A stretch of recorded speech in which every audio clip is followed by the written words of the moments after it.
Judge General 315 back again, another sneaker review video for y'all. I got another Jordan 3 Desert Elephant on deck for y'all. I realized that the previous batch that I got, it was more of a first batch, and normally, you know, we try to wait until we get other batches to come out to get more accurate details and all of that. This is a UA shoe. I'm just showing you guys what we're gonna get July 1st. I know there was a shock drop or early release of these joints, so a lot of people are starting to get the retail, and some people came to me and said, hey, that previous pair you did was a little off, and I knew it was off, but I wanted to get a more updated batch just to show you guys some of the things that was changed and missed. And it's more of an education thing. That's why I do the channel. This is an educational review so you don't get scammed. If you got a chance to hit on the retail, congratulations, but the actual release for the US is July 1st. So coming up like next week. All right, so before I really jump into, you know, doing the little comparison, doing the details and highlighting the changes, make sure you guys subscribe to the channel, comment down below, let me know what you guys think, thumbs up the video, share it with your friends,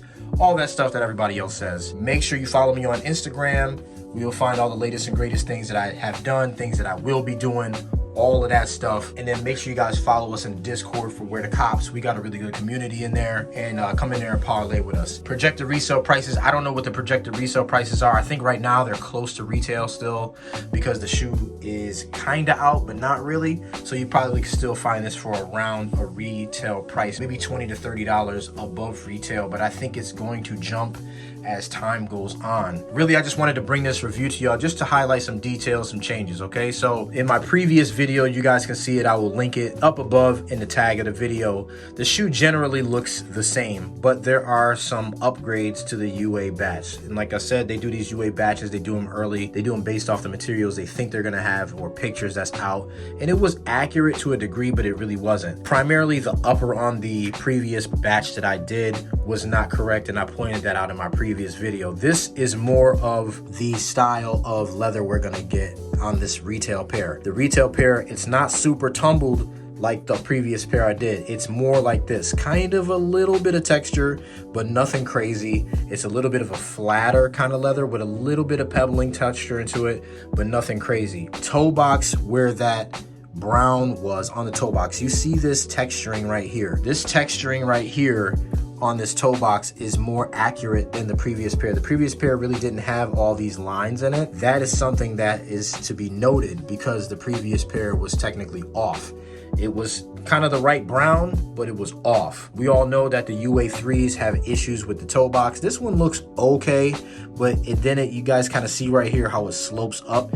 Now Trader Joe's, he'll tell you himself, the UA3s, they never really get them right, and it's just something about the toe boxes. The whole shoe looks okay, but the toe box will almost always be off. There are some UA spots that do get it right. I don't care what batch you get, H12, LJR, whatever. I think this is an LJR pair. It's just gonna, the toe box is gonna be off, so we kind of wash that. But yeah, this is definitely more accurate, this texturing in this brown. I do like the way it looks. It's got that little peeled, flaky look, so it looks pretty good. Also on this batch, it seems that they have updated the suede. The suede is a lot more hairy on this batch. You're not really going to see a lot of transition because it's a light color, but you can see this pair compared to the previous pair I did, the suede on the tongue and around the eyelets is a lot more of a textured suede. It really does look nice. The orange still looks the same. You got the nice orange Jumpman on the tongue. The black laces are cool. I think the laces in these UA pairs are a little long. I think they're a little long, but don't quote me on that. I just feel like the laces are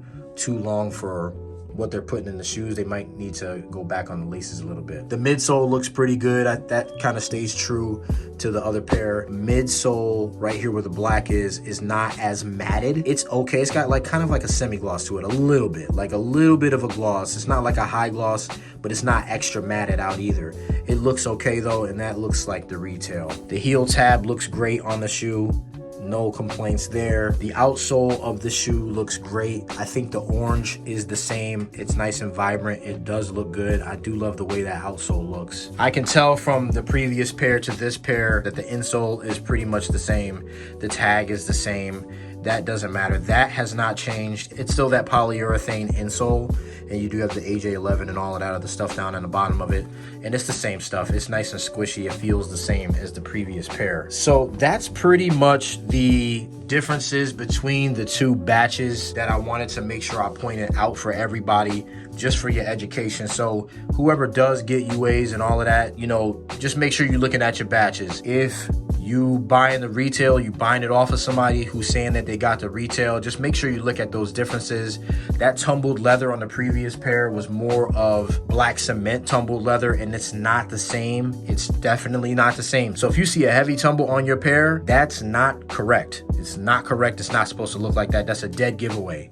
Dead giveaway. So like I said, I already rated the shoe before, but I do think it's, you know, somewhere around an 8.5, 9 out of 10 for the colorway. On this shoe, construction and materials, I'm gonna say it's probably gonna have to be an 8.5. I know the toe box is always an issue. I'll go with an 8.5 just because of the upgrades. I think the previous pair was kind of like a 6 because of so many flaws on the shoe, and I pointed that out. But in this pair, I'll give it about an 8.5. It's pretty much 90-something% correct. Just the toe box is off. All right. So if y'all got any questions, hit me up in the Discord. Hit me up on Instagram. Make sure you guys comment down below. Let me know what you guys think. We got another sneaker review to get to. You guys stay humble. You guys stay blessed, and I'll see you on the next one. Peace.